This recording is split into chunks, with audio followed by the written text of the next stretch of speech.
మన పొట్ట ఒక విస్మయాల పుట్ట. ఒక పూట బావుంటే మరో పూట ఎక్కడో ఏదో ఒక ఇబ్బంది తలెత్తుతూ ఉంటుంది. అయితే మలబద్ధకం లేదంటే విరేచనాలు, పొట్టలో గడబిడ, ఆపై అజీర్తి, గ్యాస్ ట్రబుల్, ఇలా సమస్యల చిట్టాకు అంతుండదు.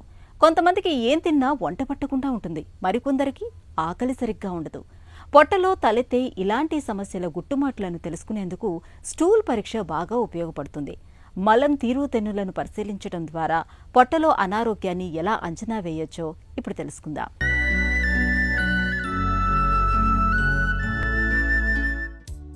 మలం కూడా వ్యర్థ పదార్థమే కావచ్చు. కానీ ఈ వ్యర్థ పదార్థాన్ని సూక్ష్మంగా పరిశీలించడం ద్వారా మన అనారోగ్యాన్ని చాలా వరకు అంచనా వేయొచ్చు. విరేచనాలు పట్టుకుని ఎంతకీ తగ్గకుండా వేధిస్తున్నప్పుడు, పొట్టంతా ఉబ్బరించినట్లుగా ఉంటున్నప్పుడు, గ్యాస్ ట్రబుల్, వాంతులు, వికారం, ఆకలి మందం, పొత్తి కడుపులో నొప్పి తదితర సమస్యలతో బాధపడుతున్నప్పుడు మలపరీక్ష కోసం డాక్టర్లు సిఫారసు చేస్తారు.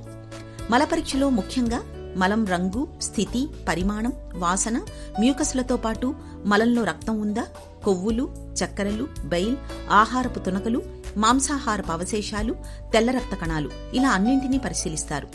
మలపరీక్ష సాయంతో జీర్ణ మండలంలో తలెత్తిన సమస్యల్ని చాలా వరకు ఖచ్చితంగా అంచనా వేయొచ్చు. కాలేయం, క్లోమగ్రంథి, ట్రిప్సిన్ వంటి ఎంజైముల పనితీరును తెలుసుకోవచ్చు.